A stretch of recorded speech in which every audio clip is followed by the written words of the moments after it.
Selamat datang di Bro Talk. Bro adalah saudara, talk adalah ngobrol. Jadi ngobrol sama saudara. Adik sih tepatnya.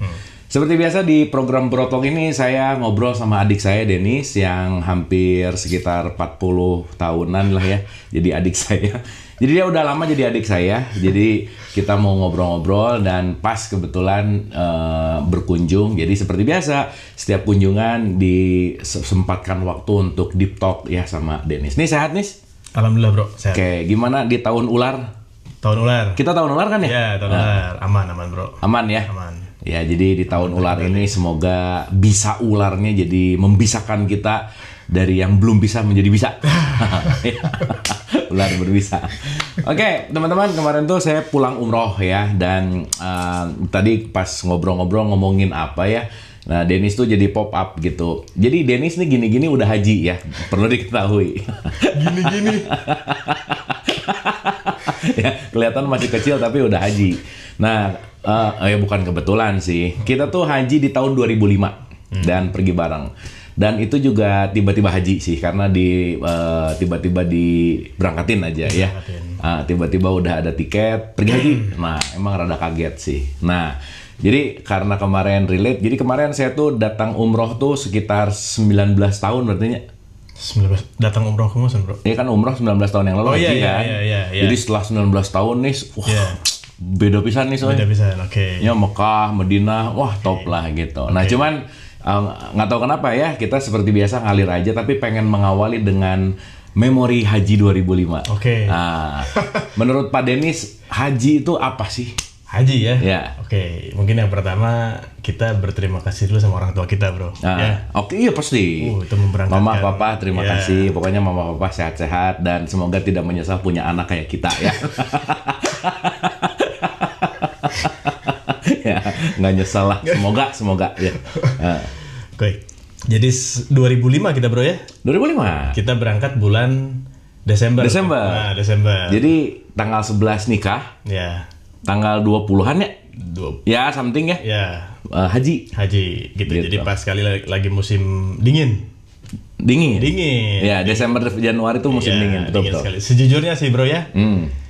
Pada saat haji itu sebenarnya nggak ngerti bro mau ngapain.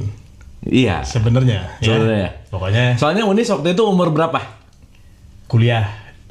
Unis kuliahnya? Kuliah semester. Hari orang nikah umur sabaranya? 23. Ya, berarti 20 tahun.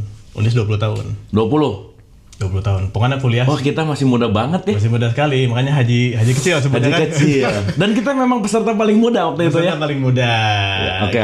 Nah, jadi pada saat itu sebenarnya nggak tahu apa, nggak ngerti apa-apa, yang cuman tahu haji adalah kewajiban. Haji adalah kewajiban. Ya, haji adalah. Dan tiba-tiba dikasih tiket suruh berangkat. Tiba-tiba dikasih tiket suruh berangkat. Ya sudah.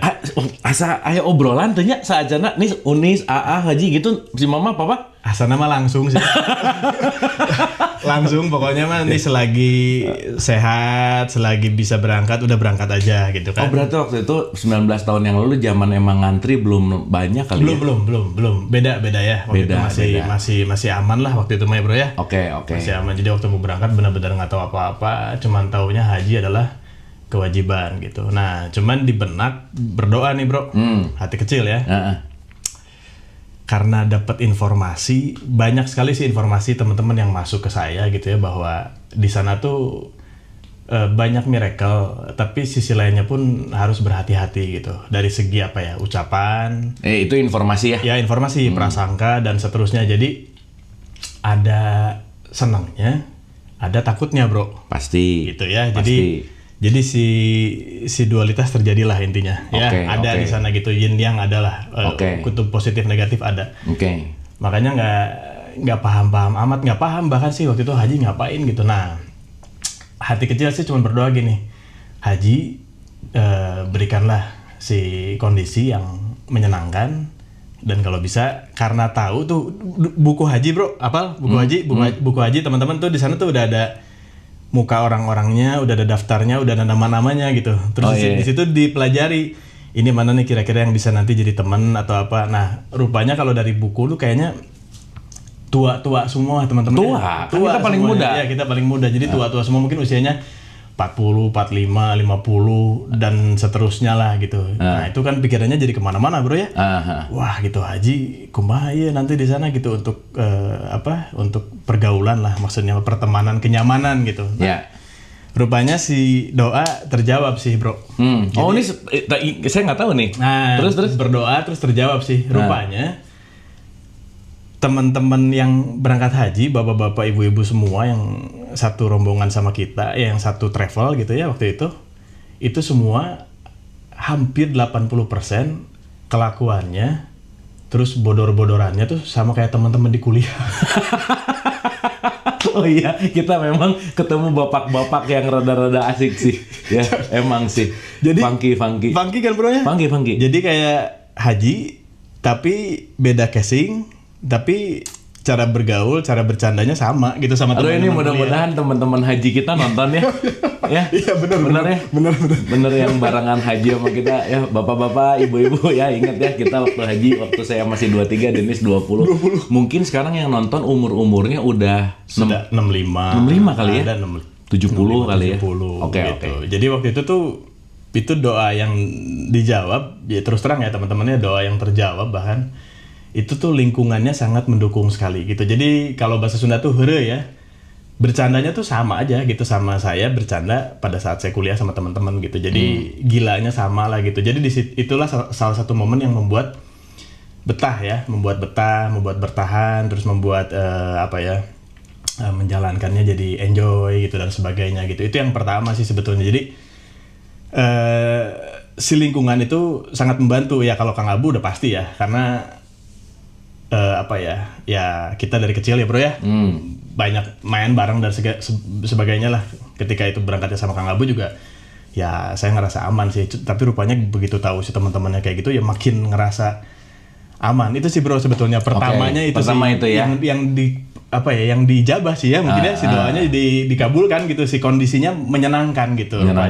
Oke, tapi kan gini nih, waktu Unis berangkat kan kita belum belajar ini nih. Iya. Belum belajar kesadaran ya. Mungkin kita masih banyak terjebak dogma doktrin. Iya. Benar nggak? Iya, betul. Informasi ya. Informasi. Main iya aja ya. Tapi ya menyenangkan ya. Cukup. Nah, kalau misalnya ditarik pada level kesadaran sekarang, makna haji buat Unis apa sih? Wah, apa ya makna haji ya? Jadi ini mungkin dikit ya, cerita dulu sebelum masuk ke makna hajinya ya. Jadi memori itu kan adanya di masa lalu ya bro ya. Ini kayak kita kan bahas haji 2005 itu masa lalu kan. Masa lalu. Yes, itu memori semuanya gitu. Nah cuman dengan berkembangnya pengetahuan, mindset, penyadaran, pencerahan, itu tuh sangat bisa ditarik ke memori yang manapun di masa lalu, terus kita bisa comparing bro. Ngerti nggak maksudnya bro ya? Comparing. Jadi bisa berarti waktu itu saya misalkan tawaf ada maknanya di sana tak. Nah ini kalau kita bahas keenergian ya. Waktu tawaf ya di situ energinya gede banget gitu rupanya gitu pada saat melakukan si ritual tawaf itu, dan kenapa dia mesti counter clockwise ya bro ya. Betul. Berlawanan arah. Nah itu tuh betul. Karena pemahaman sekarang itu tuh bisa ditarik tuh memorinya ke masa lalu. Jadi di matching lah di bro ya, disambung-sambungin lah gitu. Waktu itu tuh ternyata begini, ternyata begitu. Nah, rupanya pas sekarang nih ya, waktu itu tuh ngapain aja sih? Ternyata bro, yang paling besar buat saya bro ya, pada saat itu tuh mengajarkan tentang konsistensi sih bro. Konsistensi. Oke. Jadi gimana? Konsistensinya apa? Ya haji atau umroh sama aja kan ritualnya bro ya. Kalau kita melihat ritual ya, 5 waktu udah pasti ke masjid. Apalagi kita arba'in ya waktu itu ya. Arba'in. Di Madinah ya, 40. Wah. Itu top lah. Gitu. Jadi yang ditarik garis gitu ya dengan mindset yang sekarang, berarti mengajarkan tentang konsistensi melalui ritual sebenarnya bro. Nah ritual yang dijalankan menuju sebuah spiritualitas sebetulnya bro. Gitu. Nah si konsistensi ini, konsistensi apa? Konsistensi terhadap seringnya keluar masuk ke dalam diri sebetulnya. Gitu bro. Jadi sering masuk, sering keluar, sering masuk, sering keluar. Kenapa? Karena menurut saya pentingnya ada luar, ada dalam itu untuk merespon luar gitu loh. Oke. Latihannya di dalam, meresponnya nanti pas di luar.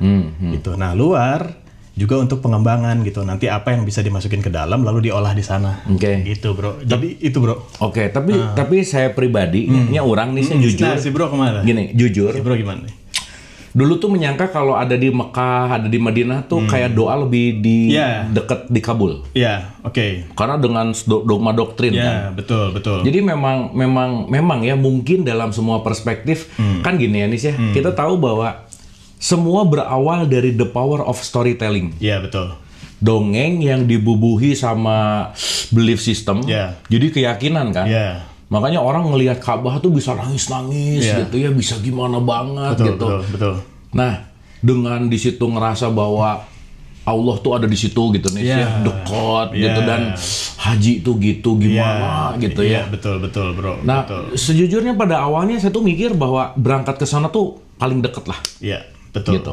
Betul. Nah, cuman makin kesini tuh kan si critical thinking makin muncul ya. Betul. Ya kayak nggak adil ya. Iya. Kalau misalnya Allah ada di sana terus yang nggak punya duit mau gimana? Mau gitu. gimana ketemu gitu kan? Ketemu. Cerita tanda petik ya. Tanda petik. Waktu itu kan boro-boro ngomongin tarekat, boro-boro ngomongin hakikat, boro-boro ngomongin tasawuf kan.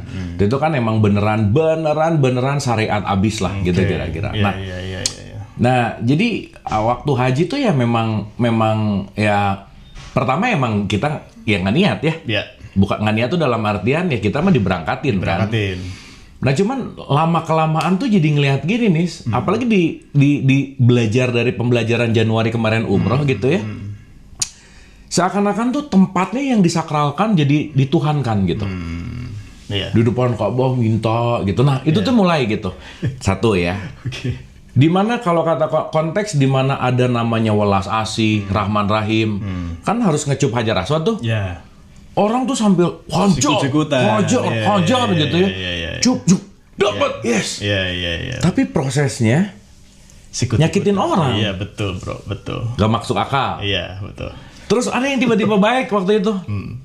Di waktu umroh tahun berapa gitu ya. Mau ngecup Hajar Aswad yuk, kita tolong. Wah, dibantu.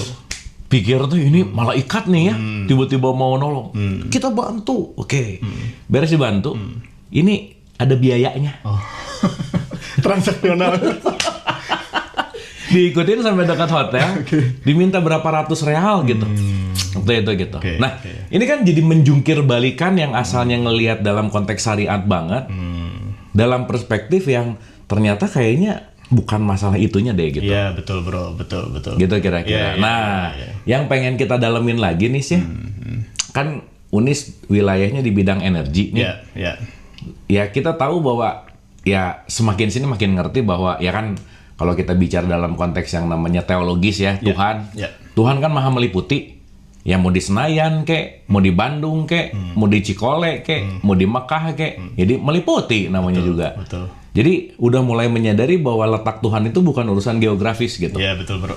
Apalagi semoga bisa mati di sana gitu. Seakan-akan kalau mati di sana tuh husnul khotimah gitu. Langsung jalan tol ke surga gitu. Ya kan kita nggak tahu gitu. Nah, itu kan semua datang karena dongeng-dongeng yang diceritain ke kita nih. Betul, Bro. Informasi kan. Informasi. Ya, informasi yang mentah sih sebetulnya. Yang mentah. Pertanyaannya nih sih, begitu dongeng masuk dan jadi yakin, keyakinan itu berdasarkan sesuatu yang hanya dalam bentuk cerita, itu kan memengaruhi sikap hidup nih. Betul, Bro.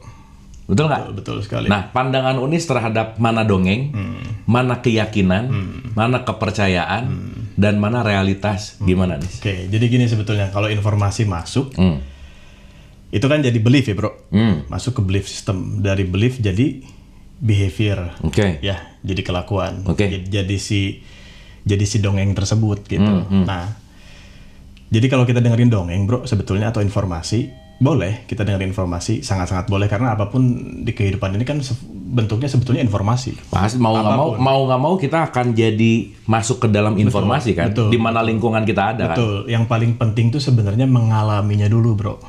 Mengalaminya. Ya, jadi informasinya ada, jalanin.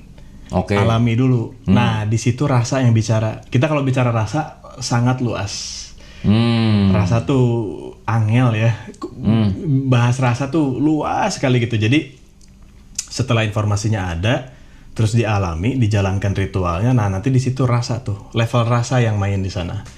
Mana yang kita bisa adopsi, mana yang memang ya tidak cocok untuk kita lah, bahasanya kurang lebih seperti itu ya bro ya.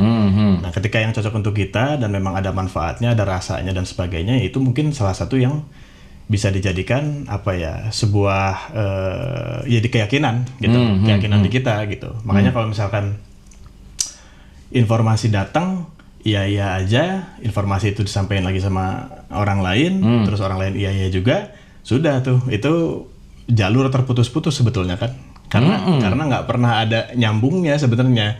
Si penyambungnya ini kan sebetulnya efek dari hasil si rasa tersebut yang terjadi di dalam si prakteknya gitu loh bro. Gitu. Nah itu kenapa sebetulnya si ritual ini tuh, di balik ritual tuh sebenarnya kan bukan yang dicari atau yang nanti tuh si esensi yang didapat tuh kan di balik ritual tuh si spiritualnya itu sendiri kan sebetulnya bro. Gitu, bukan gerakannya, ya gerakannya medianya ya.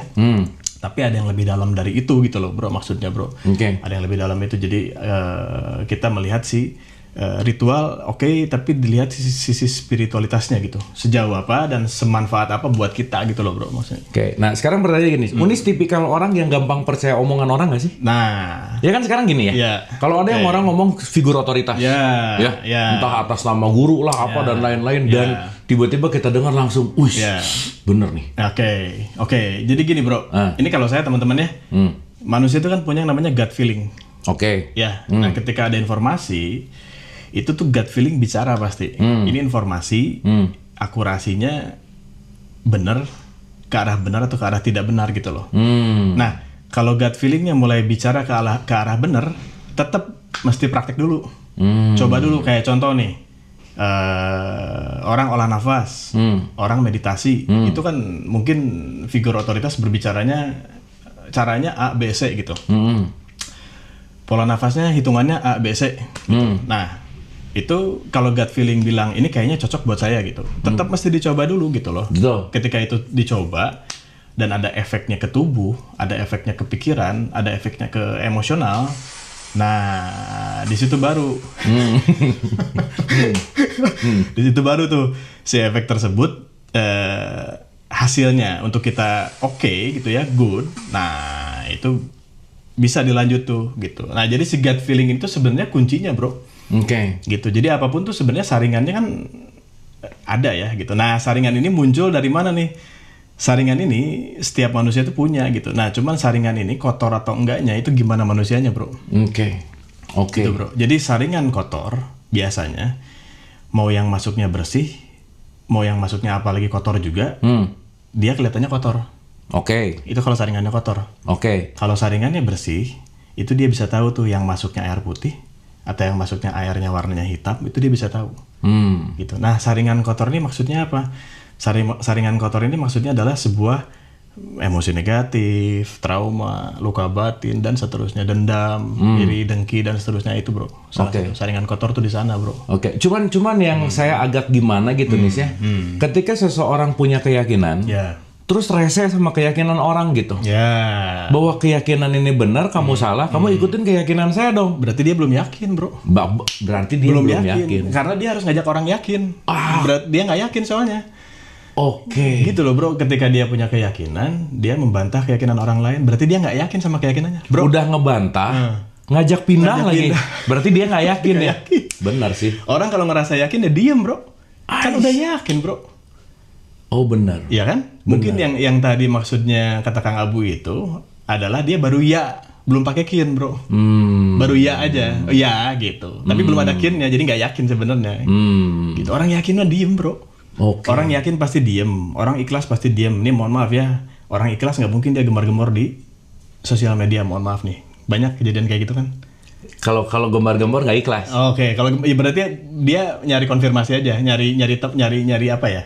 Nyari temen aja, biar tahu orang-orang gitu. Makanya kalau orang yang kurang yakin suka ngumpulin orang-orang yang pengen jadi yakin dan ngebully yang beda keyakinan. Beda keyakinan, bantai. dan dia sifatnya berkerumun. Sifatnya tuh pengen ramean. Jadi semakin banyak orang yang mengikuti keyakinannya, semakin dia yakin bahwa ini benar. Kenapa? Karena banyak yang ngikutin. Nah, makanya balik lagi ke podcast sebelumnya, biasanya dari kebanyakan itu kalau mulai yakin tuh jadi kesedikitan, benar nggak bro? Jadi mengecil bro.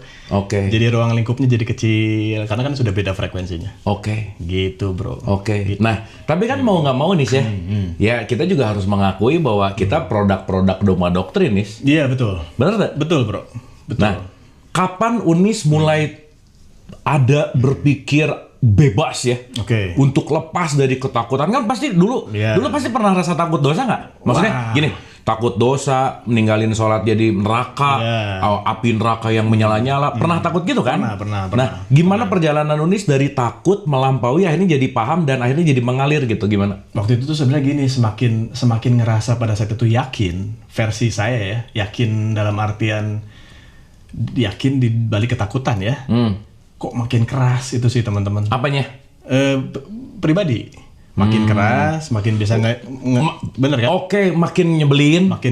Keras, makin nyebelin, makin bisa ngejudge orang. Masih bisa bilang sama teman sendiri, lu nggak sholat parah berarti. Dan seterusnya. Unis pernah mengalami gitu? Pernah mengalami hal seperti itu. Jadi Batur tuh sholat, kafir mana gitu? Pokoknya intinya sholat karena kamu kalau misalnya punya masalah sholat di sana. Maksanya. Maksa. Begitu nggak ada masalah nggak sholat kan gitu bro. Begitu masalahnya selesai berhenti sholatnya, kurang lebih kan gitu kan. Jadi sempat karena mungkin dibalutnya ketakutan ya teman-teman ya, dibalutnya informasinya, dogmanya, doktrinnya ketakutan gitu. Jadi juga sebenarnya pas ngejalanin tuh nggak nyaman, justru penuh ketakutan sebenarnya gitu loh. Jadi yang dijaga tuh sebuah ketakutan sebenarnya, bukan sebuah kenyamanan. Keren sih. Yang dijaganya ketakutan. Tapi kapan Unis menyadari bahwa ini adalah ketakutan dan kayaknya this is something wrong gitu? 2014. Jika itu balik ya gitu. 2014 podcast 1. Cerita di sana. 2014 mulai ada sesuatu hal yang bentrok sama diri, mulai ada sesuatu hal yang aneh, kayaknya ada yang salah dan sesuatu itu di startnya di 2014 bro. Benar. Gitu. Tapi ya sejujurnya makin sini kalau denger dongeng-dongeng kan dulu tuh kayak wah, tapi makin sini masa sih gitu. Ya maksudnya kan orang rada skeptiknya, pesulap ya, anjir pesulap kan nggak percaya trik lah ya. Jadi ruginya jadi pesulap adalah nonton pesulap yang lain nggak bisa menikmati. Kenapa? Karena saya udah tahu caranya. Ya maksudnya momentum di mana konteks si skeptical itu atau ya rasa untuk nggak langsung percaya itu tinggi gitu. Dan kamu tuh harus gitu tuh. Kamu tuh kalau ini yang ngomong harus ini, yang akhirnya jadi banyak keharusan gitu. Nah, pertanyaan berikutnya nih, gimana supaya kita tidak terjebak dalam ketakutan religius tadi? Kan agama tuh banyak membawa, ya bukan kita nggak ngomongin baik atau buruk ya, tetapi memang salah satu fundamental adalah mungkin untuk merubah, tapi ditakut-takutin. Nah, gimana melampauinya? Melampauinya ganti mindsetnya bro, berubah udah dari yang lama, dari yang rasanya menjalankan dalam sebuah ketakutan. Dan sadar nih udah mulai ada yang salah nih, geser coba pakai cara yang lain. Jangan di track yang sama. Mindsetnya? Yes, mindsetnya bro. Udah pasti itu mah. Mindsetnya aja dulu. Mindset. Nanti kan begitu mindset berkembang, mindset pindah, itu kita akan menarik mindset yang serupa tuh biasanya. Mindset lama, menarik mindset yang lama udah pasti. Baik perkumpulannya, baik informasi yang datang, circle semua itu sama. Nanti kita mindsetnya pindah, mulai tuh dapat circle yang berbeda, informasi yang berbeda, yang lebih masuk dan seterusnya. Itu sih bro. Intinya mah pindah track sih bro. Tapi udah ngerasain nggak sih orang tuh susah banget nerima perbedaan? Ngerasain? Ya, ngerasain. Bener tuh? Betul. Jadi mun beda teh asa teu meunang gitu. Betul, asa nah sih maneh gitu. Kenapa sih kamu beda? Kenapa kamu nggak sama gini kan yang sebenarnya tuh gini dan seterusnya. Ngerasa nggak? Iya, ngerasa. Gimana menyikapinya? Ya intinya kan sebetulnya yang membuat itu kan perbedaan kan, bukan persamaan justru. Bukan pemerataan gitu loh. Justru bukan penyeragaman. Bukan penyeragaman. Jadi di perbedaan inilah satu sama lain gitu ya bisa saling menghargai si berbedanya satu sama lain itu kan justru poinnya di situ kan bro. Gitu, jadi jangan diseragamkan gitu, bukan tentang penyeragaman tapi di perbedaan ini sih kuncinya gitu loh. Gitu bro. Tapi menurut Odis apa sih hal yang ngebuat orang susah banget berbeda dan ngerasa bahwa keyakinanku tuh lebih baik dari dia gitu? Hal yang ngebuat itu terjadi karena dia ngerasa benar bro. Selesai, itu yang paling besar ya. Dia merasa benar, dia merasa paling dia merasa paling mungkin paling suci, dia merasa paling tahu, dia merasa guru dan seterusnya. Ya kan, Nis, gitu, bro. Kita punya omah Protestan ya? Ya. Betul nggak? Ya. Dulu guru agama ngomong di luar Islam, neraka. Terus jadi ingat si omah Serius, Nis? Terus? Si omah kan bager ya? Bager. Baik, care.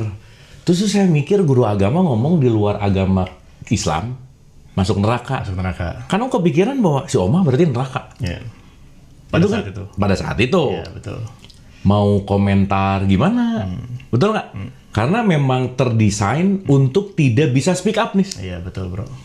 Betul. Udah ngerasa nggak? Ngerasa. Bahwa didesain bahwa kamu nggak usah banyak ngomong, nggak usah menentang, dengerin, ikutin. Nerima aja pokoknya. Terima aja dengerin pokoknya. ini yang paling benar, kamu terima aja. Itu dari dulu kan gitu, bro. Entah itu guru, entah itu orang tua, bener nggak? Betul sekali. Apa pandangan Unis tentang habits ini nih?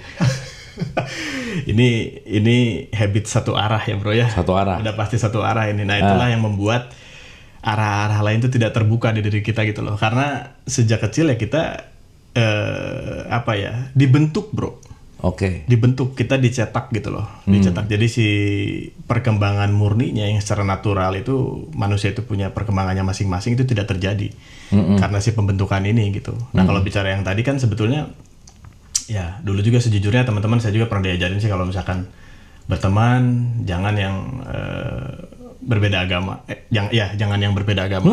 Itu wah, doktrin gede banget, kencang banget. Diajarin. Nah, pas ya kesini ya pas ada penyadaran gitu ya loh. Di situ kan di agama kita kan sebetulnya ngajarinnya kan kemanusiaan ya, bro ya, tentang kemanusiaan, kasih sayang gitu. Terus di situ unsur kemanusiaannya di mana gitu loh. Letak kemanusiaannya di mana gitu loh. Ketika kita tidak diperbolehkan untuk berteman dengan yang di luar agama kita gitu. Gitu sih, bro, sebetulnya. Nah, muncullah istilah fanatik nih. Fanatik. Ya, betul, bro. Menurut Unis fanatik datang dari mana nih? Fanatik datang dari mana ya? Ya kan ujung-ujung fanatiknya. Oke. Bahwa yang penting saya benar, kalian salah. Fanatisme gitu. Fanatisme. Jadi akhirnya nggak bisa realitas gitu. Oke. Ya fanatisme datang dia pertama udah pasti dari dogma, bro. Kedua ya dari kebenaran yang dia punya. Gitu. Yang belum tentu benar itu, yang belum tentu dia yakin sebenarnya. Oke. Gitu. Jadi keyakinan yang meresahkan lah. Gelisah sebenarnya sama keyakinannya sendiri gitu. jadi pura-pura yakin aja lah gitu. Biar kelihatan yakin aja gitu. Tapi Unis sempat gelisah nggak sama keyakinan? Yang mana, bro? Yang dulu? Kan kita dinamis dong. Oke. Meskipun selevel sekarang, nggak mungkin nggak ada kegelisahan atau. Oke. Benar nggak? Oke. Karena buat saya adalah hidup adalah perpindahan satu kegelisahan demi kegelisahan yang lain. Karena setiap kegelisahan adalah jalan menuju pencerahan yang berikutnya. Cekurang sih. Oke. Beda, bro, gelisahnya, bro. Gelisah tuh justru ketika ada kurva yang makin satu frekuensi dengan apa yang sedang dijalankan sekarang. Gitu. Jadi gelisahnya gelisah enak, bro. Gitu, bukan kumaha anjir gelisah enak. Gimana ya, jadi kayak sudah menjalankan ke kanan gitu ya. Oh, ini tahu di tracknya ke kanan udah bener gitu ya. Nah, ini tuh baru sampai beberapa kilo gitu ya. Nah, mau nyampe lagi ke depannya dapat lagi sebuah informasi yang baru atau mindset yang baru apa segala macam. Nah, itu tuh dapat kayak gitu ta. Efek itunya sih, bro. Efek itunya saat ini makin sini makin nyaman, bro. Gitu sih, bro. Nah, cuman ini menarik, bro. Bahas ke kita waktu ke haji ya. Orang yang datang semua kan ke sana sebetulnya bawa masalah yang banyak. Ada yang bawa kebahagiaan yang banyak, campur-campur ya, bro ya. Cuman dalam satu titik itu semua dan bawa kebingungan juga. Kita kan bingung ya. Sebenarnya bawa kebingungan. Ini mau ngapain sih kesini? Iya. Jadi bawa segala macam kan sebenarnya kan. Cuman ya itu saking kuatnya informasi, baliklah ke level pengkondisian gitu loh. Pengkondisian yang sangat kuat, begitu kita tahu itu adalah tanah suci, udah kita langsung harus di level suci. Tanda petik ya, bro. Gitu. Jadi ketika itu ada di level suci, udah orang tuh jadi semua ibaratnya tutup mulut lah, bener-bener jaga lah. Semua. Itu makanya nggak heran, ini mohon maaf nih, sering ada kejadian juga beberapa ya, dan sering sih bahkan ya di sana gimana setelah pulang, itu biasanya kembali lagi menjadi seseorang yang sama, bahkan lebih biasanya. Karena habitsnya nggak berubah. Benar. Gitu loh. Itu pengkondisian segitu kuatnya, bro, energinya, bro. Pengkondisian di sana ya gitu. Di sebuah tempat lah gitu. Ya berarti itu pengkondisian global, bro. Ya, gitu. Dikondisikan supaya gini, supaya gini. Ya. Atau supaya nurut. Ya.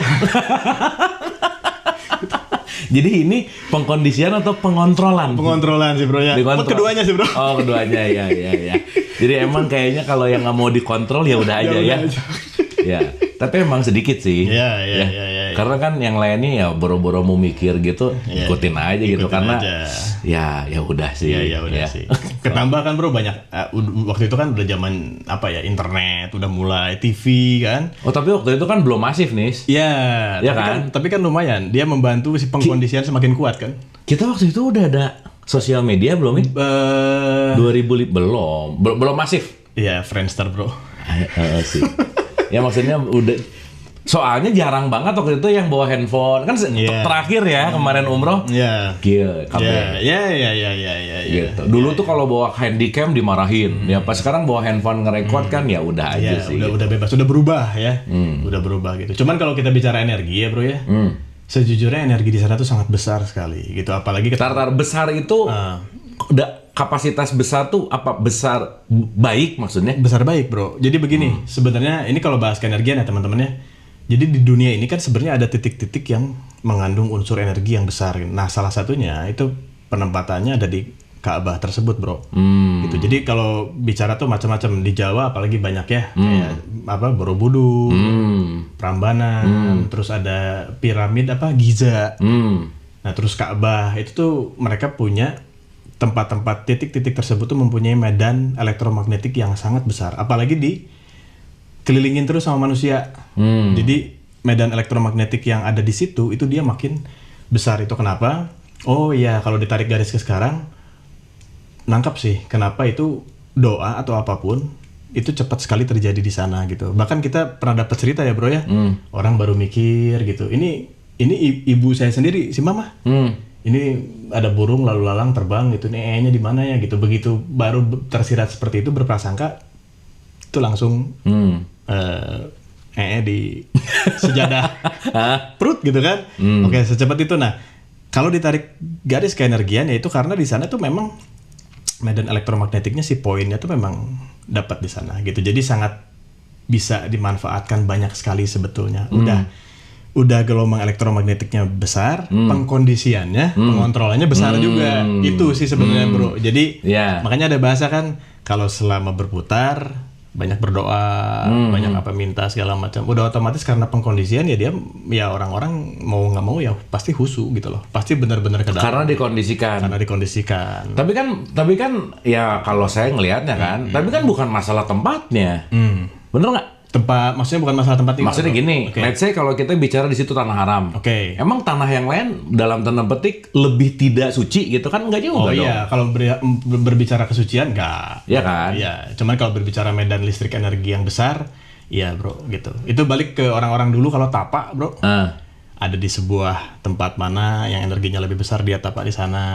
Itu ada korelasinya sebetulnya. Gitu. Ya, soalnya pas selalu nih kalau datang ke sana tuh nomor satu yang langsung disebarkan adalah di sini pahalanya sekian. Nah, di sini pahalanya sekian gitu. Ya kalau itunya sih lucu kan? Maksudnya lucu tuh dalam artian gini. Kalau kita bicara dalam konteks yang sadar, ya kan masa sih nyari pahalanya aja sih gitu. Bener nggak? Iya. Ya kayak waktu pernah saya cerita gitu, waktu Masjidil Haram segini, di sini 100.000, di sini enggak. Terus 5 tahun berikutnya diperluas, di sini 100.000, jadi nambah. Jadi yang ngatur pahala jangan-jangan menteri PU-nya Arab gitu. Karena dia yang ngatur. Ya dalam tanda petik ya. Itu kalau kita ngomongin realitas kalau kita ngomongin secara logis gitu. Tapi orang emang seneng nggak logis sih. Ya nggak apa-apa juga kan. Emang kalau diajak nggak logis emang lebih seneng kan gitu. Jadi ya mungkin itu ada bagusnya juga gitu. Nah sekarang pertanyaannya kalau gitu nih berikutnya bicara tentang konteks yang namanya agama dan kesadaran. Buat Unis agama dan kesadaran karena ini bagian dari perjalanan ritual agama ya.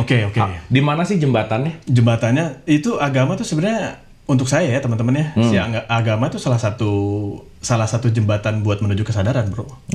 Ya kalau misalkan kita Muslim, itu salah satunya di ritual yang wajib 1 hari 5 waktu.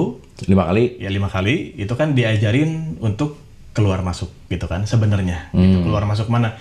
Ya masuk ke dalam, terus keluar, nanti masuk lagi ke dalam gitu. Jadi kayaknya 5 waktu dalam 1 hari itu tuh udah waktu yang cukup banyak untuk kita mengenal diri lah gitu ya, dipakai buat itu ya bro ya, dipakai untuk ke dalam, untuk mengenal gitu loh, untuk kita merespon apa yang terjadi di luar gitu. Itu sudah sangat cukup gitu menurut saya ya gitu.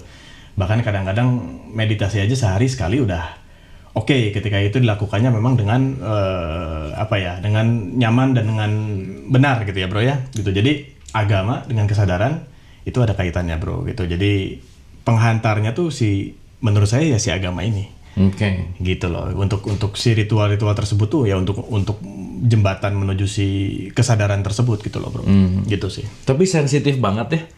Maksudnya kalau kita ngomong gini ya, kelihatannya religius banget, beragama, tapi bisa menghina dengan kata-kata yang kasar, gitu ya, dengan kata-kata yang julid. Yang penting ketika dia nggak cocok dengan keyakinannya, wah itu langsung keluar kekasaran itu gitu. Ya mungkin mohon maaf nih, itu cuman sampainya di level ritualnya aja bro. Ya maksudnya ritualnya nggak ada. Orang yang religius belum tentu punya moral bagus. Iya betul. Dan ya sorry tuh kalau orangnya nggak beres, ya maaf ya, bisa menjadi agama untuk memperluas atau memperbesar keberesannya gitu. Contoh. Ini bagus, pernah ada satu dialog ya. Kira-kira gini nih. Kalau orang itu memang punya niat jahat dan agama itu membolehkan untuk membunuh misalnya, si kejahatannya itu akan makin tumbuh gitu. Oke. Dalih-dalihnya agama lagi. Ya berarti kan urusan jadi baik atau jadi buruk bukan agamanya apa, tapi orangnya aja. Iya betul. Benar nggak? Betul. Dan pakai si medianya agama. Karena itu yang paling sensitif kan. Betul. Yang paling gampang masuk lah. Gitu. Yang paling karena tadi balik bro, belief kan. Belief sudah kuat, pengkondisinya sudah kuat sejak zaman dulu gitu kan. Gitu. Jadi itu yang dipakai untuk apapun banyak gitu ya. Itu faktanya banyak sekarang kan. Iya nggak, maksudnya kayak yang punya surga hanya kita. Kenapa sih yang lain masuk juga nggak apa-apa tuh ya? Emang surga sesempit itu gitu?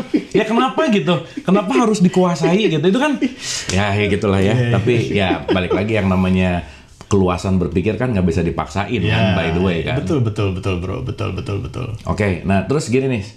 Gimana menjembatani untuk kita konteksnya secara, kan Indonesia tuh negara religius ya.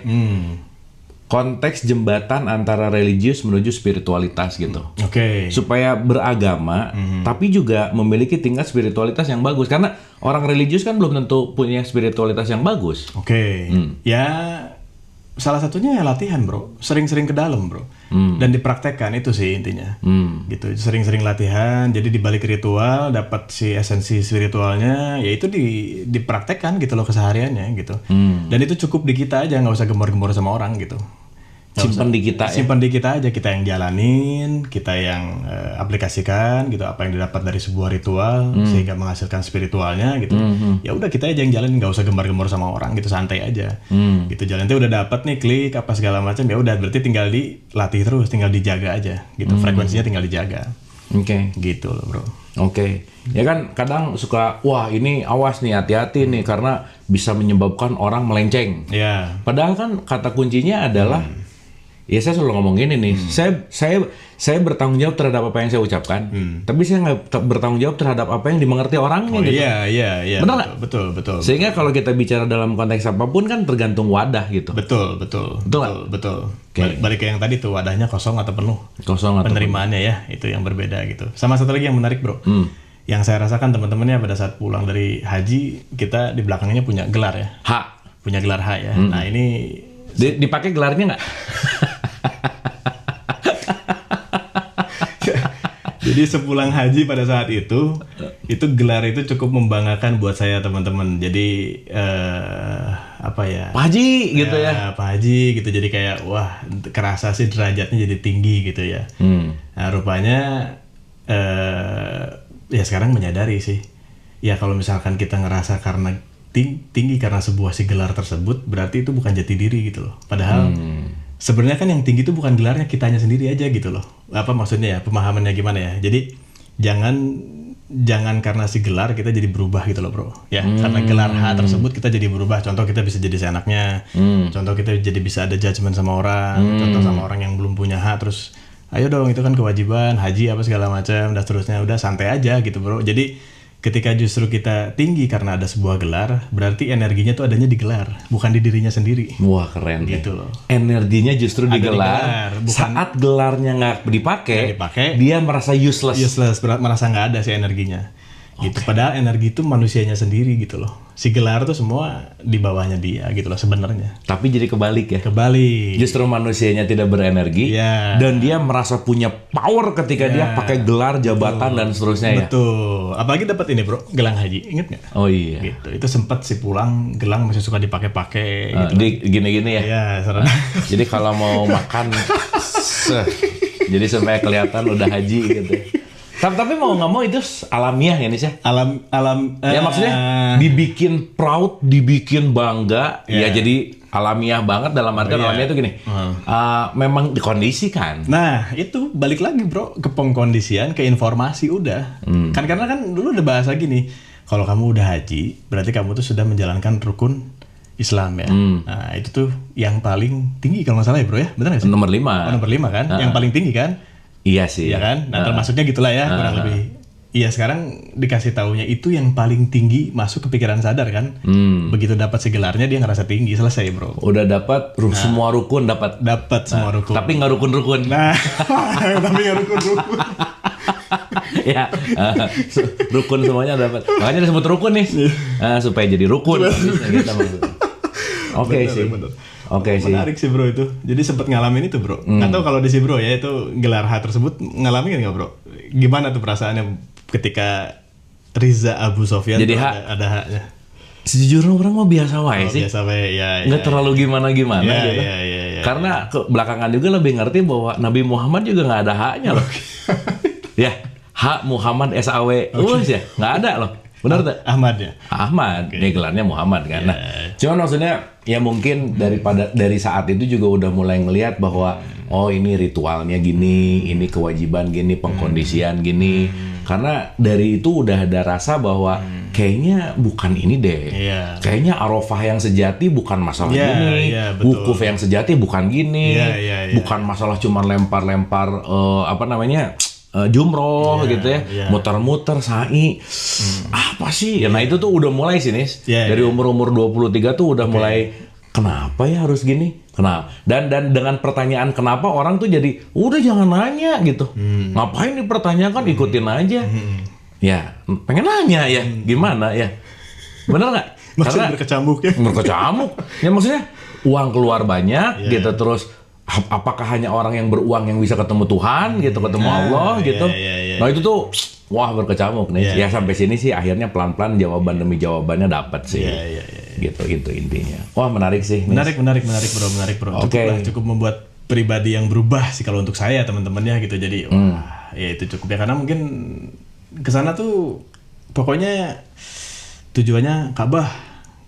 Udah kan berarti cuma satu titik tujuannya kan sebenarnya loh bro. Iya. Udah aja gitu melihat sebuah simbolik gitu yang dimana tipis antara kita kesana mau berdoa kepada siapa gitu ya atau menyembah si Ka'bahnya itu sendiri kan. Oh iya. Tipis kan bro. Tipis. Sangat minta ke Ka'bah gitu. Minta apa segala macam gitu sangat tipis gitu. Bahkan sempat bro kejadian ada yang minta terus sampai mungkin nyimpen si barang-barangnya di Ka'bah kayak sejadahnya apa segala macam terus dimarahin sama si apa disebutnya askar. Ya nggak boleh intinya nggak boleh kayak gitu boleh kayak gitu. Ini sebuah simbol, sebuah bentuk yang kotak tapi intinya yang di dalam maksudnya sang ketuhanan tuh luas bukan di sana gitu loh. Tuh setuju gitu. Dan balik nih sih ya kedinamisan hidup ini selalu akan ada pertanyaan-pertanyaan berikutnya kan. Iya betul. Ngomongin pertanyaan nih, pertanyaan akhir apa yang buat Unis itu susah cari jawabannya? Apa terakhir? Pertanyaan akhir yang susah cari jawabannya. Ya Unis pernah punya pertanyaan apa nih akhir-akhir ini? Apa ya? Oke. Sampai susah banget nyari jawabannya dan akhirnya dapat apa tuh? Apa ya bro ya? Waduh. Kayaknya itu terjadi di belasan bro atau di puluhan lah ya. Puluhan apa? 2020 maksudnya. Atau 2018, 2019, 2020 lah. Pertanyaannya sejujurnya sudah lupa sih bro. Cuman pada saat itu ya banyak sih pertanyaan yang tiba-tiba ketemu jawabannya gitu ya. entah kenapa ya ketemu aja sama jawabannya gitu. Cuman pertanyaannya apa lupa bro, sejujurnya bro. Oke. Beneran lupa bro. Oke. Lupa pertanyaan. Tapi tetap masih punya pertanyaan kan? Saat ini ya.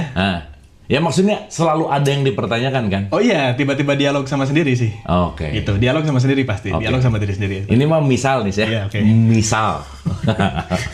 Misal ya. Oke. Ini ada Tuhan. Oke. Dan Unis dikasih kesempatan untuk satu nanya pertanyaan dan dia akan langsung jawab secara direct. Oke. Bakal nanya apa? Wah, nggak akan nanya apa-apa. Nggak akan nanya apa-apa bro. Ini ada kesempatan nanya. Iya, oke. Nggak akan dipakai. Nggak akan nanya apa-apa bro. Kenapa? Karena nggak tahu apa yang mau ditanyain bro. Oke. Sudah cukup aja sih. Sudah cukup aja sih. Sudah enough aja sih. Maksudnya kayak ya sudah gitu. Apa ya? Ya mungkin dengan progres dan perkembangan ke saat ini gitu ya. Kalau dulu mungkin banyak pertanyaannya bro. Dulu mungkin banyak pertanyaannya ketika tadi diperumpamakan ada wujud Tuhan di depan gitu nanyain apa gitu. Cuman kalau ditarik ke dulu juga mau nanya apa, nggak tahu sih nanya apa ya gitu. Cuman kalau sekarang dikondisikan seperti itu, mungkin yang terjadi sama saya akan diam aja sih bro. Akan diam aja gitu. Oke. Akan diam aja gitu. Oke. Jadi memang puncak dari semua wukuf memang ya. Nah, oke. Diam ya. Diam bro. Karena tong kosong nyaring bunyinya. Hanya dalam kekosonganlah si kenyaringan itu bunyi. Oke, bener sih buku. Bener. Iya. Bener. Tapi memang yang berisik juga kosong biasanya. Ya, paradoks ya. Kosong yang berisi kedengeran, tapi orang berisik juga kosong. Gitu. Nah, itu tinggal milih lah ya. Iya. Makanya ada konsep kosong isi kosong ya bro ya. Kosong adalah isi adalah kosong. Ya gitulah bro kurang lebih. Saya tidak akan bertanya apa-apa sih. Bakal diem aja sih udah. Oke. Stay aja gitu. Stay cool aja lah. Oke nih penutup nih. Balik lagi ke kesadaran. Ke kesadaran ya. Bagaimana untuk tetap kita apa ya bahasanya ya maintenance lah. Maintenance kesadaran. Ya kan yang namanya kesadaran tuh kan mau nggak mau dia kan continuity ya. Dinamis gitu. Ya kan? Kan kita bertumbuh kan? Semakin bertumbuh. Tetapi dalam pertumbuhan itu gimana supaya si kesadaran ini stay on gitu? Stay on ya? Yang paling utamanya sih selalu ikutin apa kata intuisi itu sih bro. Apa kata gut feeling gitu. Jadi selalu melihat dalam satu kondisi melihat kutub positif dan negatifnya, nah tapi pada akhirnya carilah titik netralnya gitu loh. Itu cara latihannya sih bro. Nah si titik netral itu adanya di gut feeling, adanya di intuisi ya. Adanya di intuisi. Gitu. Jadi supaya jelas lihat kedua kutub tersebut, karena mau gimana pun ya hidup harus ada dua kutub ya. Mau nggak mau ya. Mau nggak mau yin yang. Yin yang tuh nggak bisa lepas. Yes, ini kayak lampu nih di kaca ini kan dia bisa nyala karena ada dua kutub kan. Ada kutub positif, kutub negatif, jadi sehingga dia bisa menyala gitu loh. Kalau positif aja ya nggak bisa gitu. Jadi hidup jangan terlalu positif, jangan terlalu negatif gitu, tengah-tengah lah gitu. Pertengahan ya. Ya pertengahan aja udah. Itu yang paling oke. Dan itu butuh latihan ya teman-teman, nggak ada lagi. Latihan dan latihan sih. Gitu. Untuk tetap Unis ya secara subjektif gitu. Jurus kalau lagi bad mood, lagi kesel, lagi marah, lagi benci. Kan pasti ada tuh. Ada. Buat keep center secara instan lah dalam tanda petik. Secara instan. Gimana? Break dulu. Contohnya? Diam dulu. Lagi nggak mood, lagi nggak oke, lagi nggak enakan perasaannya gitu ya. Diam dulu, break dulu, biarin. Atur nafas dulu, olah nafas dulu. Atau yang paling tercepat mengakui perasaan-perasaan yang nggak enak tadi terjadi apapun diakui. Barusan saya ngerasain ini nggak enak apa segala. Nanti begitu dia mulai turun perasaannya, tek kita sadar tuh apa yang terjadi barusan itu apa gitu. Jadi ada jeda dulu. Ada jeda. Ada itu butuh, bro. Hold dulu. Ada pause dulu. Ada pause dulu. Wah kalau nggak ada pause hidup bahaya bro. Ya kalau nafas nggak ada pause bro. Nafas tarik terus orang mati ya. Buang terus orang juga mati gitu loh. Itu kenapa ada tarik, break sebentar dia buang, tarik break sebentar dia buang dan seterusnya. Gitu sih bro. Thank you Nis. Sip. Jadi ini cerita aja teman-teman seperti biasa deep talk gitu. Dengan kesempatan ini saya juga bisa saling mengenali ya. Saya lebih mengenali adik saya pun sebaliknya dan ya balik gitu bahwa setiap proses pembelajaran itu pasti ada fase gitu. Dan siapapun yang pada pembelajaran dengan level apa nikmati dan kita punya keyakinan masing-masing, kita punya perspektif, sudut pandang dan saya rasa nggak usah terlalu usil dengan yang di luar gitu, karena pada akhirnya kalau kita bicara dalam teologis perjalanan ke Tuhan nggak bisa diwakilkan. Betul nggak? Betul bro. Gitu ya. Jadi saya selalu ulang-ulang gini nih, tidak ada orang yang bisa menyayangi kita kecuali diri sendiri. Betul. Nggak ada orang yang akan care kepada diri kita kecuali diri sendiri. Jadi pastikan memiliki self love, karena sesaat cinta atau self love udah ada, maka kita akan mengalirkan ke orang terdekat dan keluar. Intinya adalah tetap bermanfaat. Oke. Sedikit kata penutup, mungkin ada sesuatu yang mau disampaikan? Mungkin kalau bahas perihal haji ya. Ya, atau apapun. Apapun ya. Apapun. Itu yang menarik lah. Mungkin kalau siapapun yang berangkat ke Tanah Suci, bukan jangan ya bro ya, usahakan untuk tidak mempunyai pikiran atau mindset bahwa saya kesana mau ketemu Tuhan. Ya, karena unsur ketuhanan itu sangatlah luas gitu loh. Tidak terjebak oleh geografis. Yes, tidak terjebak oleh geografis. Tempat. Yes. Nama. Ya. Karena dia maha meliputi. Betul. Bagaimana dia ada di mana, sementara dia ada di mana-mana. Karena ada kalimat gini nih, tidak ada yang serupa dengan dia. Oke. Kenapa coba? Kenapa bro? Karena semuanya adalah dia. Oke. Terima kasih.